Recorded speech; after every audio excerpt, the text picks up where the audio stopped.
Taphachumaa torbee kanaan dursaa liigichaa Liivarpuul gara London imaluun goolii walakkaa Darzanaa Tottenham irratti galchuun Nusa Darzanaa keessummeessuun injifannoon deebi'eera. Luis Diazii fi Mohamed Salaan goolii 2-2, Alex McAllister fi Dominic Szoboszlai goolii 1-1 garee Arne Slot Liivarpuul galchaniiru. James Maddison, Dejan Kulusevski fi Dominic Solanke immoo goolii galchuun Tottenhamin gara taphaatti deebisuuf yaalanis hin milkoofne. Taphoota Premier League lamaan darbaniin Newcastle fi Fulham waliin qixa kan ba'e Liivarpuul kaleessa gara injifannootti deebi'uu qofa osoo hin taane morkattoota waancaaf ergaa dabarseera.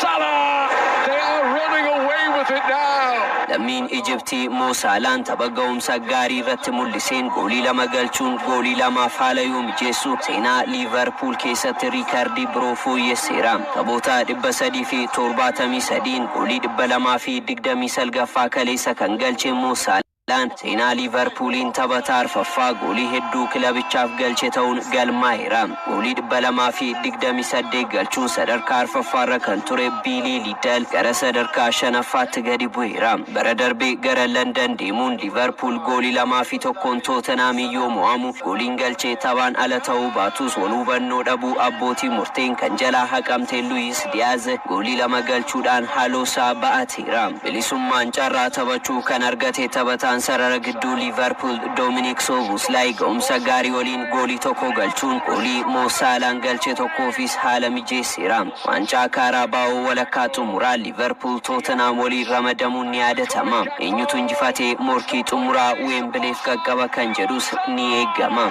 Manchester United have to steady the ship here. Ouattara and Semenyo!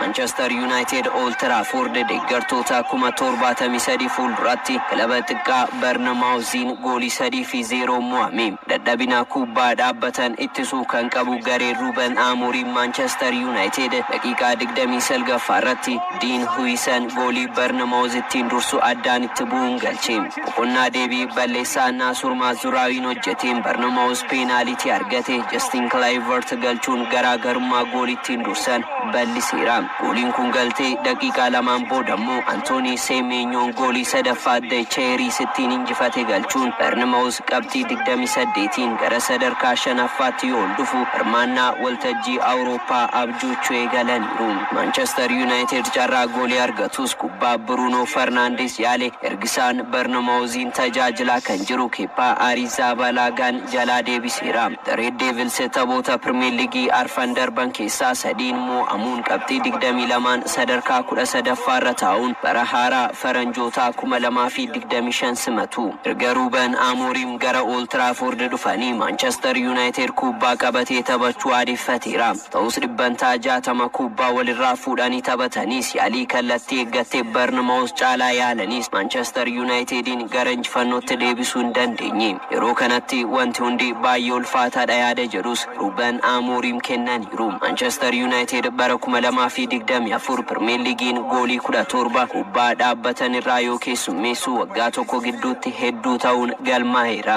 Ruben Amorim yaada kennaniin kan mo'amne sababa kubbaa dhaabbataniin osoo hin taane carraa argannee goolii galchuu dhabuu keenyaan jechuun dadhabina isaanii isa biraa saaxilaniiru. Marcus Rashford tapha 3ffaa irratti walittaansuun miseensa garichaan ala ta'us Old Trafforditti argamuun tapha kana daawwateera. Bara kana Arsenal, Manchester City fi Tottenham kan injifate gareen Andooni Iraayolaa Barnamaawuz akkuma abbaan qabeenyaa kilabichaa Bill Foleen jedhan kilabii xiqqaan hirmaannaa waltajjii Awurooppaa kan argatu fakkaata. The way Chelsea have been performing, this could really be a festive cracker. Morkataan waancaa Chelsea'n gara Goodison Park imaluun Everton waliin goolii malee qixa ba'uun deebi'eera. Gareen Enzo Maresca Chelsea'n carraa goolii argatus Nicholas Jackson, Cole Palmer fi Pedro Neton osoo ittiin fayyadamin hafaniiru. Ittisarratti Everton garee cimaa ta'uu kan ragaa ba'an Enzo Marescaan kilaboota jajjaboo Awurooppaa goolii osoo hin keessummeessiin ba'an 5 keessaa tokkodha. Kanaaf isaan irratti carraa goolii hedduu uumuu qabna turre jedhan. Taphoota 8 darbaniin goolii 23 galchuun sararri fuulduraa isaa sodaachisaa kan ta'e The Blues Chelsea'n kaleessa taphoota 15 booda Premier Leaguein goolii osoo hin galchin baheera. Ta'us Chelsea'n dursaa liigichaa Liivarpuuliin qabxii 4 caalamuun qabxii 2 Arsenaal caaluun qabxii 35 sadarkaa lammaffaarra jira. Gara King Power kan imale Wolves immoo goolii 3-0 Leicester City mo'achuun leenjisaa haaraa kilabichaa Vitor Pereiraan milkiin eegalaniiru. Taphni Fulhamii fi Southampton walitti fide immoo goolii malee qixaan xumurame. Lofted in, catches the breeze. All good for Palace to deal with, and Jesus.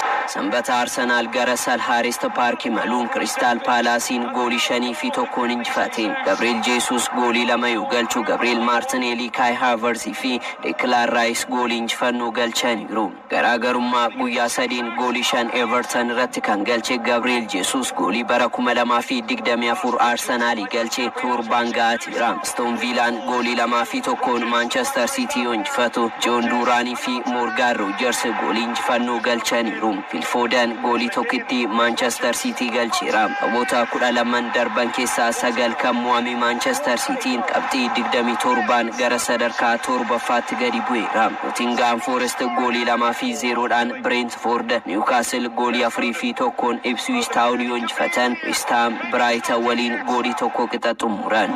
Rest in between the League Cup. Here's Elanga, and still Elanga. Oh, brilliant! Anthony Elanga with a fabulous solo goal.